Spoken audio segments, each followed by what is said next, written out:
Hello and welcome to Nyay Shastra Academy. We are starting a new series from first week of January 2022 that is weekly legal and constitutional updates.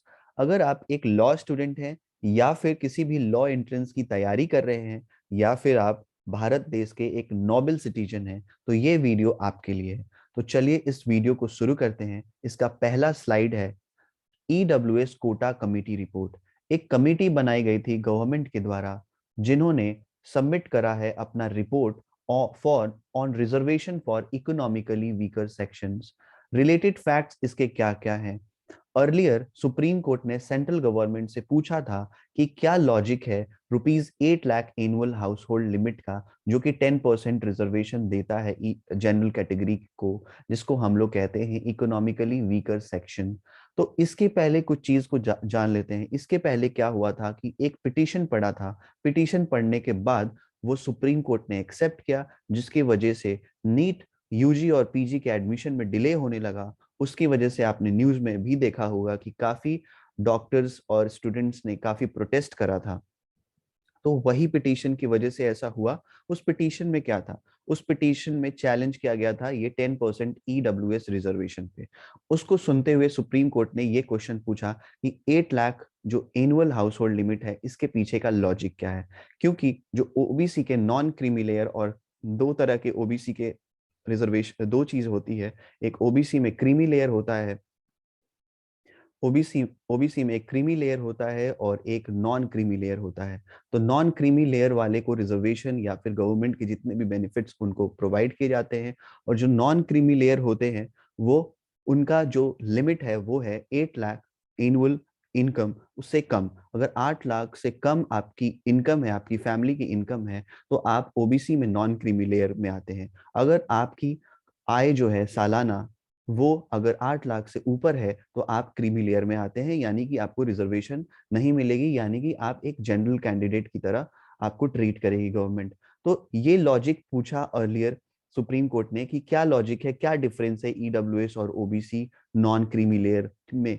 तो यहाँ पे government ने उसको answer करने के लिए 3 member की एक कमेटी बनाई, जिसमें former union finance minister Ajay Bhushan Pandey, member secretary ICSSR VK Malhotra and principal economic adviser Sanjeev Sanyal ने इस मैटर को देखा और अपनी एक रिपोर्ट बनाई, और उस रिपोर्ट को उन्होंने 1 जनवरी 2022 को सबमिट कर दिया। तो अगला स्लाइड, इसमें इन्होंने, इस कमेटी ने क्या क्या रिकमेंडेशंस दी हैं। इस कमेटी ने एक रिकमेंडेशन दी है कि 2019 में जो नोटिफिकेशन आई थी उसके अकॉर्डिंगली जो रेसिडेंशियल एसेट की साइज जो फिक्स की थी गवर्नमेंट ने, उसको हमें हटा देना चाहिए, उसे ड्रॉप कर देना चाहिए। और उन्होंने कहा कि ये जो 8 लाख की जो एनुअल इनकम लिमिट है वो सही है। उसके बाद एक और चीज कहा, it recommends to continue the existing process which is in effect since 2019 for current admission cycle। इसका रीजन ये है कि अभी के जो छात्र हैं उनको प्रभावित ना करे इस डिसीजन की वजह से। तो इसीलिए ये कमेटी ने कहा कि ये 2019 में जो भी एग्जिस्टिंग प्रोसेस चला आ रहा था उसको हमें फॉलो करना चाहिए। उसके बाद ये कहा, it further suggest to use a 3 year feedback loop cycle. 3 साल की एक साइकिल चलनी चाहिए जो कि मॉनिटर करेगी कि ये जो अभी की क्राइटेरिया है वो सही है या नहीं है, तो वो एडजस्ट होगी in future. It also suggests to use data exchange and information technology actively for verifying income and asset as well as improve targeting for AWS reservation। Data exchange information technology के मदद से verify कर सकते हैं हम income और asset of the family. इस committee ने एक और चीज हमें रिकमेंडेशन दी, it suggest to remove residential asset criteria. Residential asset criteria को रिमूव करने का कहा, बिकॉज इनका रीजनिंग ये था, because mere possession of residential house may not reflect the economic condition of the candidate or his family। अगर कोई भी घर अगर सिटी में है, अगर मान लीजिए वो 50 साल से बना हुआ है, 50 ईयर से बना हुआ है, और वो 50 ईयर पहले जो एक फैमिली की जो इनकम थी और वो आज के 2022 में वो सेम नहीं हो सकती है। अगर मान लीजिए कोई प्लॉट बना है और वो गांव में बना था 50 साल पहले, आज वो शहर हो गया है और उस फैमिली की इनकम जो है 8 लाख से कम है, तो इसका मतलब ये नहीं है कि आपका घर अगर है, रेसिडेंशियल हाउस है, तो आपका इनकम इकोनॉमिक कंडीशन अच्छा होगा, उसकी फैमिली का इकोनॉमिक कंडीशन अच्छा होगा। तो ये सब सोचते हुए इस कमेटी ने ये रिकमेंडेशन दी है। अगला अगला स्लाइड है कि गवर्नमेंट का क्या व्यू है इस पे। तो गवर्नमेंट जो है एक्सपेक्टेड है कि ये पैनल के रिकमेंडेशन के साथ जाएगी और रिवाइज करेगी ईडब्ल्यूएस कोटा गाइडलाइंस को एज पर रिकमेंडेशन। तो इसके लिए हमें आगे देखते रहना होगा, अपडेट देखना होगा कि गवर्नमेंट क्या डिसीजन लेती है और ईडब्ल्यूएस कोटा में क्या चेंजेस लाती है। तो ये मेंबर थे, अजय भूषण पांडे जी थे, वीके मल्होत्रा जी थे और संजीव सन्याल थे। ठीक है, तो 2019 के चीज को हम लोग एक बार देख लेते हैं। ईडब्ल्यूएस कोटा ऑफ 2019 में हम department of personal and training ने इशू करा था। तो इसमें कुछ चीजें थी, जैसे कि अगर आपका 8 लाख इनकम से कम है तो आप ईडब्ल्यूएस कोटा के लिए एलिजिबल हैं, बट साथ ही साथ आपका ये चीज भी अगर आपके पास ये है तो आप एलिजिबल नहीं है। जैसे कि आपकी फैमिली अगर एक्वायर करती है, ऑन करती है 5 एकड़ लैंड, एग्रीकल्चर लैंड, तो आप एलिजिबल नहीं है। रेसिडेंशियल प्लॉट 1000 स्क्वायर फीट है तो आप एलिजिबल नहीं है। रेसिडेंशियल प्लॉट अगर 100 square yard is not in notified municipalities तो भी आप एलिजिबल नहीं है। या फिर a plot of 200 square yards and above in areas other than notified municipalities तो भी आप एलिजिबल नहीं होंगे। तो इस कमिटी ने अभी रिकमेंड करी है कि ये जो रेसिडेंशियल वाला प्लॉट है ये इसको ड्रॉप कर दिया जाए, और गवर्नमेंट इसी मूड में है कि शायद वो आगे ड्रॉप कर सकती है। तो हमें अपडेट के लिए वेट करना चाहिए गवर्नमेंट के डिसीजंस का। अगला है एक हिस्टोरिकल कॉन्स्टिट्यूशनल बैकग्राउंड देखेंगे, constitutional background of EWS reservation. यहाँ से क्वेश्चन एग्जाम में आ सकता है, अगर आप लॉ एस्पिरेंट हो, अगर आप लॉ स्टूडेंट हो तब भी आपको जानना चाहिए। 2019 में 103वां अमेंडमेंट एक्ट यानी कि 103rd अमेंडमेंट एक्ट के थ्रू ये ईडब्ल्यूएस रिजर्वेशन हमारे संविधान में लागू हुआ था। और साथ ही साथ इसको कहाँ इंसर्ट किया गया था, तो ये इंसर्ट किया गया था हमारे संविधान में, इंडियन कॉन्स्टिट्यूशन में, आर्टिकल 15 क्लॉज 6 एंड 16 क्लॉज 6। बहुत लोगों को पता होता है कि आर्टिकल 15 में है, 16 में ये इंसर्ट होगा, लेकिन क्लॉज नहीं पता होगा। तो आप, अगर आपके पास रिसेंट बेयर एक्ट है इंडियन कॉन्स्टिट्यूशन का, तो आप जरूर किताब खोल के देखें कि आर्टिकल 15 क्लॉज 6 में क्या ड्राफ्ट किया गया है और 16 क्लॉज 6 में क्या ड्राफ्टेड है। तो ये आर्टिकल क्या करता है, अलाउ करता है state to reserve post and seat for EWS candidates कोई भी पब्लिक सर्विसेज एग्जामिनेशन में या फिर educational institution respectively, and 10% ceiling has been set for such reservation which are to be independent of all other reservation made for other groups। ठीक है, next news है इस week का इंपॉर्टेंट, दैट इज कि ministry of civil aviation ने एक draft release किया है जो कि पब्लिक फीडबैक के लिए खोल दिया है। वो आप पब्लिक फीडबैक दे सकते हैं जाके मिनिस्ट्री ऑफ सिविल एविएशन के वेबसाइट पे जाके। तो वैसे उस चीज को समझने के लिए पहले इस ड्राफ्ट को हमने समझना है, ये ड्राफ्ट है क्या, ये आखिर है क्या, तभी तो आप फीडबैक दे पाओगे। तो ये मेन ऑब्जेक्टिव है NASP यानी कि नेशनल एयर स्पोर्ट्स पॉलिसी का, कि to promote air sports culture, Bharat में एयर स्पोर्ट्स कल्चर को प्रमोट करने के लिए, और to adopt international best practices in safety including but not limited to air sports infrastructure, equipment, operations, maintenance and training. इसको आगे बढ़ाते हुए हम देखते हैं नेशनल एयर स्पोर्ट्स पॉलिसी की जो गवर्निंग बॉडी है उसका नाम है air sports federation of India. ये आपके एग्जाम के लिए इंपॉर्टेंट है कि ये पूछा जा सकता है कि नेशनल एयर स्पोर्ट्स पॉलिसी की गवर्निंग बॉडी क्या है, कौन है, और ये भी पूछा जा सकता है इसका एम क्या है। तो इसका एम ये है कि to make India one of the top air sports nation by 2030। Objective क्या है इस ड्राफ्ट का, नेशनल एयर स्पोर्ट्स पॉलिसी का? तो ऑब्जेक्टिव ये है कि ये प्रमोट करेगी एयर स्पोर्ट्स कल्चर भारत में, अडॉप्ट करेगी एक international practice in safety including air sports infrastructure, equipment, operation, maintenance and training, develop करेगी India as a preferred global hub for air sports, enhance participation of Indian sports person in global air sports events, promote design, development, manufacturing of air sports equipment in India in line with Atmanirbhar Bharat Abhiyan. फिर NASP seeks to leverage India's potential for air sports given its large geographical expenses, diverse topography. को ये सारी चीजों को देखते हुए भारत जो है एक अच्छा एयर स्पोर्ट्स कल्चर डेवलप कर सकता है, उसी की तरफ हमारी सिविल एविएशन मिनिस्ट्री इसको देखते हुए ये पॉलिसी लाई है, जो कि आपके लिए खोल दिया गया है। आप जाके पब्लिक फीडबैक दे सकते हैं, आप क्या क्या चाहते हैं इस चीज को बेहतरी के लिए, इस चीज के बेहतरी के लिए। ठीक है, आपके लिए यहाँ एक क्वेश्चन है, who is the present civil aviation minister. तो हिंट के तौर पे आपके लिए ये मैंने फोटो डाल रखा है, तो आप हिंट से इनका नाम कमेंट बॉक्स में जरूर बताएं ये कौन है। तो मिनिस्ट्री ऑफ सिविल एविएशन है क्या? Ministry of civil aviation in India is the nodal ministry जो कि रिस्पॉन्सिबल है formulation of national policies and programmes for development and regulation of civil aviation sector में ये पॉलिसीज बनाती है। तो ये है एक नोडल मिनिस्ट्री हमारे भारत के मिनिस्ट्री में। तो मिनिस्ट्री ऑफ सिविल एविएशन इसे कहते हैं। और कौन है अभी प्रेजेंट? तो ये इनका फोटो है, आप कमेंट बॉक्स में जरूर बताएं। नेक्स्ट बिल है, इंपॉर्टेंट न्यूज है, दिल्ली टीचर्स यूनिवर्सिटी बिल 2022। ये बहुत ही इंपॉर्टेंट बिल है, इसको हम जानेंगे ये क्या है। बट इसके पहले मैं ये बता दूं, मेरा ये पर्सनल ओपिनियन है कि ऐसी यूनिवर्सिटीज हमारे देश भर में सेटअप होने चाहिए। ये काफी बेहतर है और दिल्ली गवर्नमेंट के को काफी सराहनीय काम किया है इसके लिए। तो दिल्ली टीचर्स यूनिवर्सिटी बिल ने पास हुआ है दिल्ली असेंबली में, जो कि 4 जनवरी 2022 को ये बिल पास हुआ है। इस बिल का पहले पर्पस हम समझते हैं, ये बिल है क्या। तो इसका पर्पस ये है कि the bill seeks to set up teachers training university in Delhi. Teachers training university ये सेटअप करने जा रहे हैं इस बिल के through.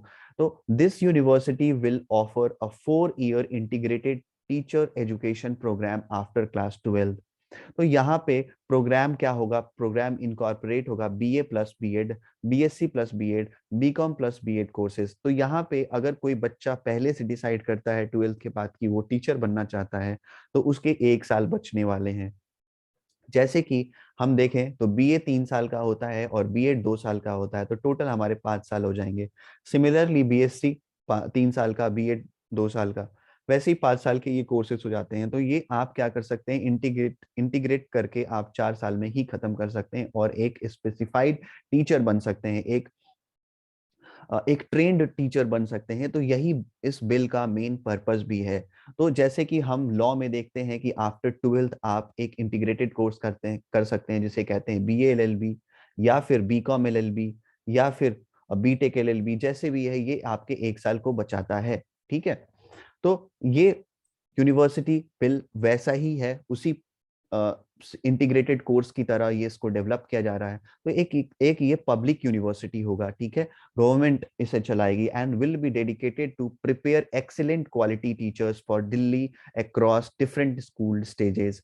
Students will be attached with Delhi government schools for entire duration of the course. Student जो भी होंगे इस कॉलेज में, यूनिवर्सिटी में जो भी स्टूडेंट होंगे, उन्हें दिल्ली सरकार की जो स्कूल्स होंगे उसमें उनको अटैच किया जाएगा और पूरा काम वहीं पे वो करेंगे और सीखेंगे hand on experience. Hand on experience will help the students in gaining the excellent practical knowledge in addition to theoretical knowledge. ठीक है, तो ये बिल के बारे में है। ये आपका ये यूनिवर्सिटी है, इस तरीके का कुछ स्ट्रक्चर है इस यूनिवर्सिटी का। और ये कहाँ पे प्रेजेंट है? ये बाकरवाला इन ईस्ट दिल्ली में ये स्टैब्लिश हो रहा है, ये बन चुका है ऑलरेडी। और इसका एडमिशन कब से स्टार्ट होगा? सेशन, एकेडमिक सेशन जो है 2022 से लेके 2023 तक एडमिशन स्टार्ट हो जाएगा इसका, इस साल से ही स्टार्ट हो जाएगा। तो इनरोल कितने बच्चे हो सकते हैं? 5,000 बच्चे इनरोल होने वाले हैं। और एक और यहाँ पे एक क्वेश्चन आपका आंसर जरूर दीजिएगा कि अभी एजुकेशन मिनिस्टर दिल्ली के कौन है और हमारे देश के एजुकेशन मिनिस्टर कौन है? दोनों क्वेश्चन आपके लिए इंपॉर्टेंट है, कमेंट बॉक्स में जरूर बताएं। अगला क्वेश्चन है extension of AFSPA in Nagaland. AFSPA फिर से लगा दिया गया है नागालैंड में 6 साल के लिए, सॉरी 6 मंथ के लिए फिर बढ़ा दिया गया है। वैसे डिकेड से चला आ रहा है ये AFSPA, arm forces special powers act from Nagaland. तो सेंट्रल गवर्नमेंट ने डिक्लेयर किया है entire Nagaland as a disturbed area for 6 more months under AFSPA act, यानी कि armed forces special power act. ठीक है, तो ये आर्म्ड फोर्सेस, ये जो सेक्शन 3 है, section 3 of the arm forces special power act 1958, centre को ये पावर देती है कि ये नागालैंड को डिस्टर्ब एरिया में डाल के कर सकती है, आपस पर लगा सकती है। तो सेंट्रल का जो यहाँ पे पहले की फैक्ट्स हम देख लें, तो ये डिक्लेरेशन हुआ है। This declaration will be in fact starting from 30 दिसंबर 2021, 30 दिसंबर से प्लस 6 मंथ तक ये चलने वाला है। फिर उसके बाद गवर्नमेंट डिसाइड करेगी कि इसे एक्सटेंड करना है कि नहीं। तो government has also term the states condition disturb and dangerous. अभी एक इंसिडेंट हुआ जहाँ पे 14 लोग मारे गए थे नागालैंड में, उसके बाद गवर्नमेंट ने एक कमिटी बैठाई। एक कमिटी बैठाने के बाद इस डिसीजन को लिया और फिर आफ्सपा यहाँ पे लगाया, जो कि 6 मंथ के लिए एक्सटेंड हो गया है। और ये काफी दिनों से लगा हुआ है, ये हम जब आजाद हुए हैं उसके बाद से ही लगा है। इसके अलग हिस्टोरिकल बैकग्राउंड है, उसको मैं अलग एक सेपरेट वीडियो में जरूर कवर करूंगा। अभी के लिए आप इस वीक के न्यूज को कवर करते हम चल रहे हैं। तो सेंट्रल गवर्नमेंट की कुछ व्यू है, जैसे कि comprising whole of the Nagaland is such as disturbed and dangerous condition that use armed forces to aid the civil power is necessary। यहाँ पे armed forces की जरूरत है यहाँ की सिविल पीस को मेंटेन करने के लिए। अगला न्यूज है 160 ईयर ऑफ आईपीसी। ये आईपीसी है क्या? Indian penal code 1860। Indian penal code 1860 का 160 साल पूरे होने वाले हैं। तो ये पास हुआ था 1860 ऑन 6 अक्टूबर को, और इम्प्लीमेंट देश भर में हुआ था 1 जनवरी 1862 को। उस टाइम पे हम अंग्रेजों के गुलाम थे। यानी कि इस कानून को कौन बनाया था? Obviously answer is British government ने बनाया था। तो यहाँ पे from murder to rape and from theft to defamation the punishment of every crime will be fixed. इस किताब में, इस बुक में, इंडियन पीनल कोड में भारत में जितने भी क्राइम होते हैं उसके बारे में डेफिनेशन, उसके डेफिनेशन लिखे गई है, उसके पनिशमेंट्स लिखे गए हैं, या फिर कैपिटल पनिशमेंट हो, या फिर इम्पेरिजनमेंट हो, या फिर फाइन हो। ये सारे इसमें लिखे गए हैं, cognizable offence, non cognizable offence, सब कुछ इसमें मेंशन्ड है। तो इसके 160 साल पूरे हो गए हैं। तो कुछ हिस्टोरिकल चीजें इसकी देख लेते हैं। आईपीसी जो है 1862 में फॉर्म हुआ था, तो यानी कि 1 जनवरी को ये इम्प्लीमेंट हुआ था पूरे देश भर में, 1 जनवरी 1862 को। तो आज के टाइम पे 1 जनवरी यानी कि 2002 को, 2022 को में, ये 2022 में ये कितने साल का हो जा रहा है? 160 ईयर का हो जा रहा है। So IPC formed in 1862, the Indian Penal Code complete 160 year of its existence. The code came into operation on 1st January 1862. The code came into force in, और ये एक और important news है, after 5th अगस्त 5th अगस्त को 2019 2019 को क्या abolish हुआ था? तो आर्टिकल 370 हमारे जो संविधान में है उसे एबॉलिश कर दी थी गवर्नमेंट ने। उसके बाद क्या हुआ? ये जो आईपीसी है जम्मू कश्मीर में भी इन्फोर्स हो गई। उसके पहले क्या था? उसके पहले Ranbir penal code Jammu and Kashmir में लगा हुआ था, वो उसको रिप्लेस करके इंडियन पीनल कोड आ गया। अगर आप लॉ स्टूडेंट हो, आपने बेयर एक्ट पढ़ी होगी, तो सबसे पहला जो एक्सप्लेनेशन के पहले वाला जो पार्ट होता है उसमें लिखा रहता है कि जम्मू कश्मीर को, एक्सेप्ट जम्मू कश्मीर, ये एक्ट एक्सटेंड होता है। बट अब क्या है? अब वो चीज को रिप्लेस कर दिया गया है। अब ये पूरा आईपीसी जो है पूरे भारत में लागू होगा। ठीक है। अब एक और कुछ इंपॉर्टेंट चीज ये है कि ऑल दो सम चेंजेस, अभी तक आप यहाँ देख सकते हैं कि ये जो बुक है 1860 में बनी थी, आज तक वो हूबहू वैसी ही है।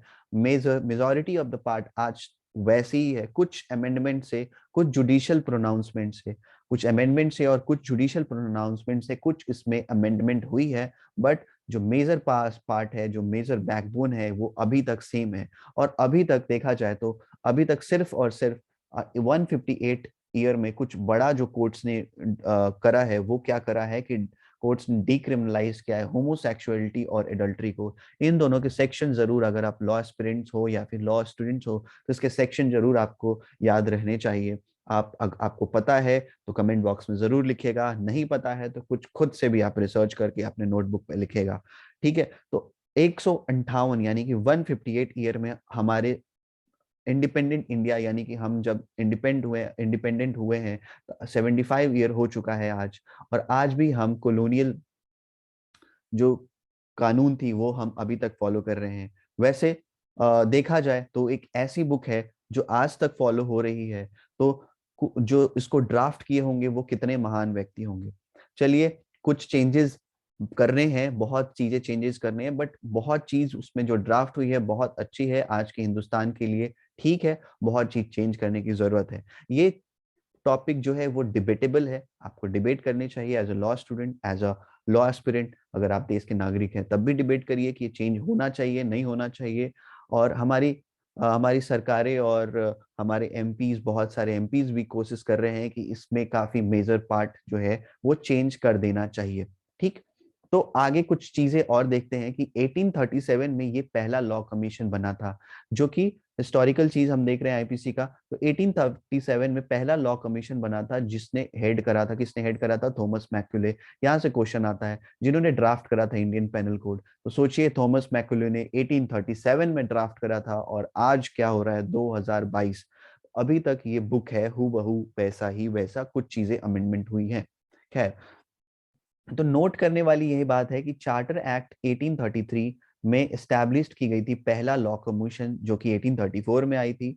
जो कि चेयरपर्सन कौन थे इसके? Lord Macaulay. उन्होंने ही ड्राफ्ट करा, उन्होंने ही recommendations led to drafting IPC. उन्होंने ही ये ड्राफ्ट करा है आईपीसी को। उसके बाद ब्रेंस पीकॉक ने made the necessary reforms in the draft, कुछ चेंजेस करे पीकॉक ने। उसके बाद फिर लेजिस्लेटिव काउंसिल के मेंबर ने इसे पास कर दिया। Peacock later become the first chief justice of the Calcutta High Court.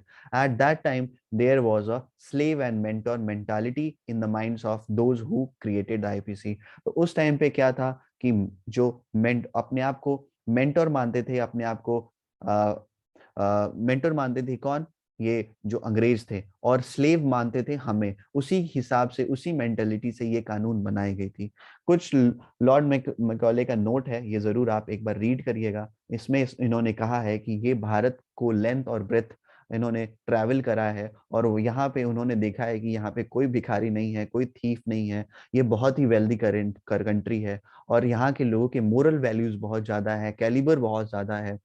और इनका इनका जो इनको हम कनकर नहीं कर सकते हैं जब तक हम इनके बैकबोन को ना तोड़े। इनकी जो स्पिरिचुअलिटी और कल्चर हेरिटेज है, इनकी बैकबोन है। और इनका जो old and ancient education system है वो बहुत ही अच्छा है, जो कि हम इनको इसीलिए कनकर नहीं कर सकते हैं। तो इनको कनकर करने के लिए हमें सबसे पहले हमें ये दिखाना होगा कि इंग्लिश भाषा जो है वो सबसे अच्छी भाषा है, और फॉरेनर्स जो हैं वो सबसे अच्छे हैं आपके कंट्री में।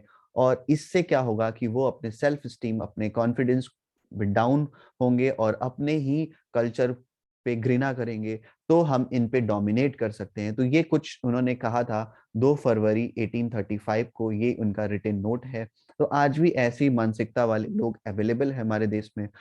ठीक है, अपने कल्चर को, अपने नॉर्म्स को अच्छा नहीं बोलना, और वेस्टर्न कल्चर से इन्फ्लुएंस होना, तो ये उसी टाइम से स्टार्ट हो चुका था। खैर, ये रही डिबेट की पार्ट है ये। आगे बढ़ते हुए हम यहाँ पे मैं एक चीज रिकमेंड करना चाहता हूँ। अगर आप लॉ स्टूडेंट हैं, लॉ एस्पिरेंट हैं, तो ये वीडियो जरूर देखिएगा। ये संसद टीवी ने एक बहुत ही अच्छा पैनल चलाया था, जिसका नाम है perspective 160 year of the Indian penal code. ये लिंक आपको डिस्क्रिप्शन में मिल जाएगा, इसको जरूर देखिए। 45-50 मिनट का वीडियो है, आपको बहुत कुछ सीखने को मिलेगा। ठीक है, चलिए आगे बढ़ते हैं। नेक्स्ट, ये लास्ट न्यूज है इस वीक का, कि Odisha child commission opposes raising legal age of marriage to 21।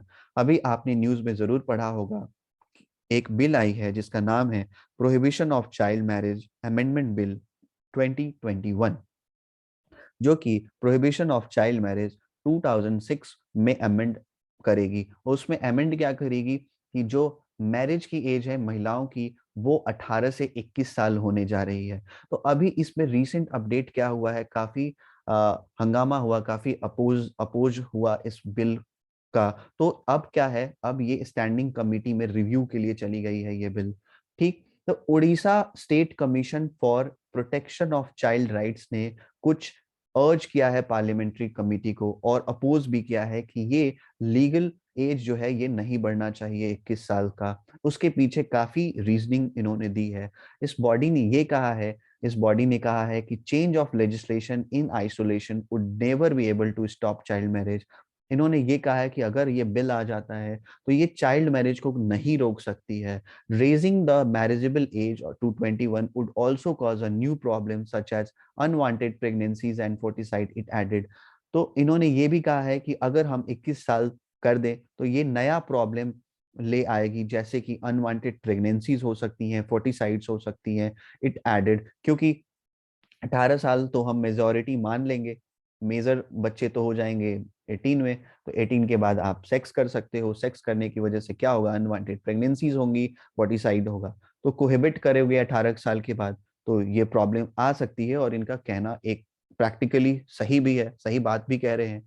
और इन्होंने ये रिकमेंड करा है कमिटी से, स्टैंडिंग कमिटी से, कि 18 साल आप मिनिमम लीगल एज कर दीजिए बोथ बॉयज और गर्ल्स के लिए। खैर, ये इस बात पे अगर स्टैंडिंग कमेटी एक्सेप्ट करती है कि नहीं करती है वो देखने वाली बात है।